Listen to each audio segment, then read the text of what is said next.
And I came across a few people that were talking about these things. They were talking about the ability to transfer energy, or what can you do with the human mind, or what is the potential of the human being above and beyond the everyday life, go to work, make a living, have a family.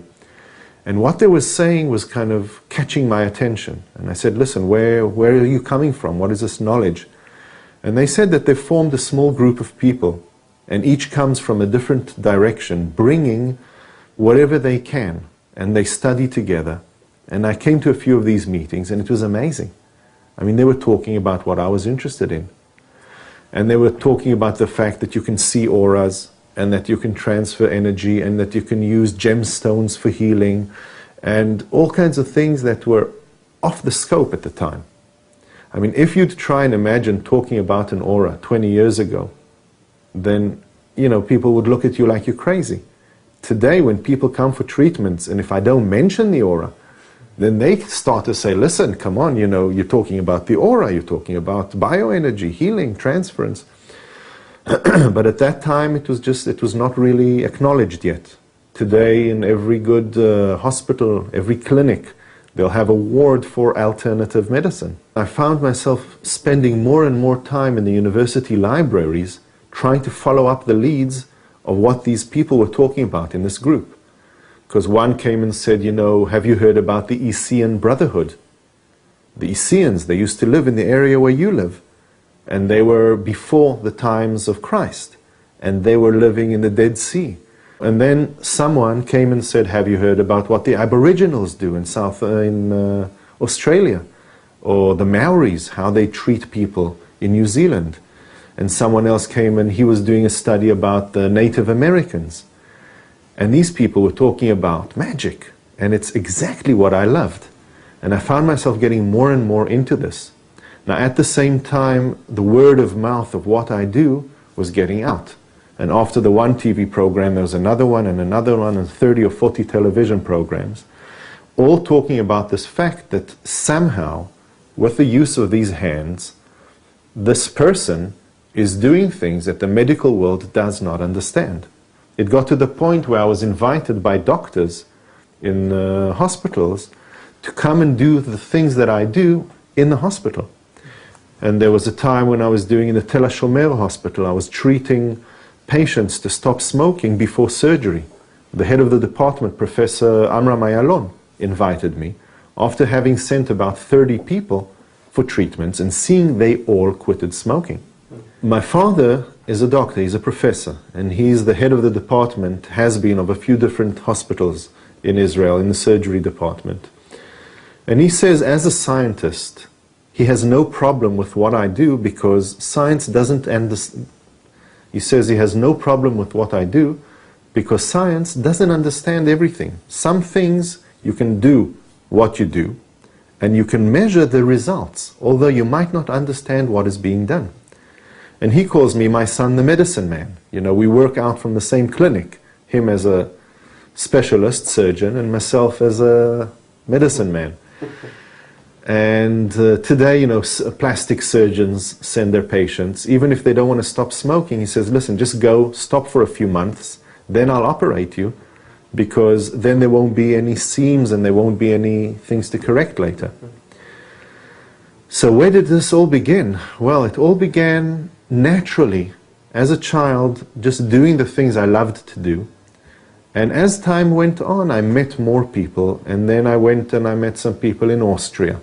And I went and met some people in Brazil. I went to Australia, and I went to New Zealand. And I had meetings with people in England, and meetings with people in France.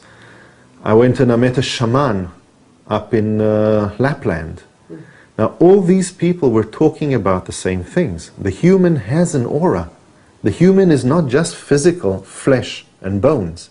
There is the bone structure, there is the blood, the flesh, the nervous structure, but then there's more. There's electrical fields, there's centers of energy, chakras. You have the whole system of movement of energy through the system, through what are called meridians. And all of this energy thing is happening all around. Now, when you look at a person, you can see this. I can take a person, With a short training, and about half an hour later, the person can begin to see these things that I'm talking about. All these different things from all different directions have been coming at me now. Since I'm interested in it, and people know I'm interested, they bring me videos, they tell me stories, they say, listen, you have to hear about this, or go into this internet site. Now I'm telling you, I am amazed. I continue to be amazed like a little child every time from the beginning. Because every time I think I understand something, I get this total amazement because it's so much more. It's so much bigger. You can do so much more than just, look at a person's aura. You can help them. You can heal them. You can take a person and see things they don't even know and correct them before they even manifest physically. I mean, some of these things are absolutely off the screen. It's a wonder. If I was to make a series of explanations, say 3 videos, I would probably make one, what is the aura? The second would be something about, now that you know you've got an aura, what does it mean? And the third would be something about, okay, now that you understand the meaning, what do you do? What are the practicals about it? So part 1 about what is the aura, I'd start from where it actually forms up, where does it begin? Because throughout history, every painting of any important person in history always comes with an aura, a halo around the head, a whole aura about the body, lights coming out, energies.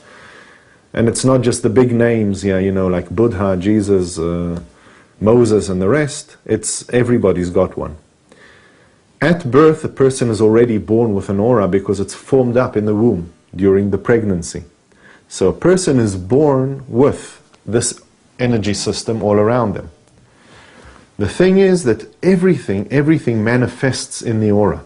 When a person thinks a thought, it is projected into the aura. When a person feels a feeling, it goes into their aura. When a person hears something, it comes in through the aura, leaves a certain imprint and goes to the ear. Any sight, any impression coming in must go through the aura and its residue back into the aura. So basically the aura, it's like a system that records everything, anything that has ever happened to a person from birth. Anything even if they don't remember it, it's there. It's like a hard disk of memory that's conjoined to the internet. And a person via their aura can drag, drop, copy, paste, go into places in the internet of the world. When we interact, people actually interact first through the aura, then with the person themselves. The first impressions that we get when we look at a person, that intuitive feeling, is what we pick up in the energy. Now, everything is in the aura, for good and for bad. And that's another thing that people have to know, because when you think something about a person, you leave a certain imprint on their aura, for good or for bad. All religions say you may not speak bad about another, because when you think even about another, you can weaken them. You can put a smudge of dirt on them, just like, if you look at a window and a child touches the window with his nose or with a dirty hand because he's had a lollipop, it leaves a smudge.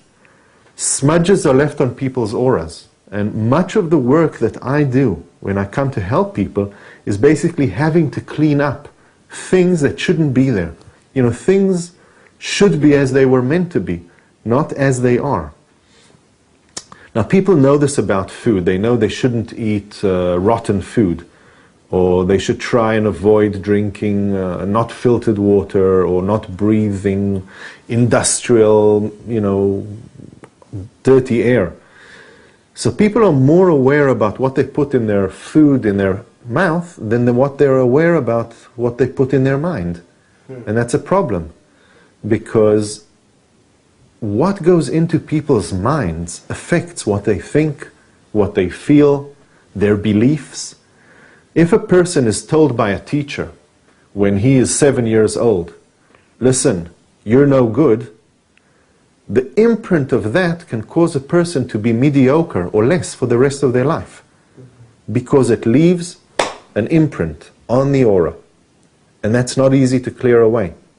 People have problems from here till wherever because of what other people have said to them and they have believed. Because of what they have said to themselves. Because people become what they think about and what they believe in.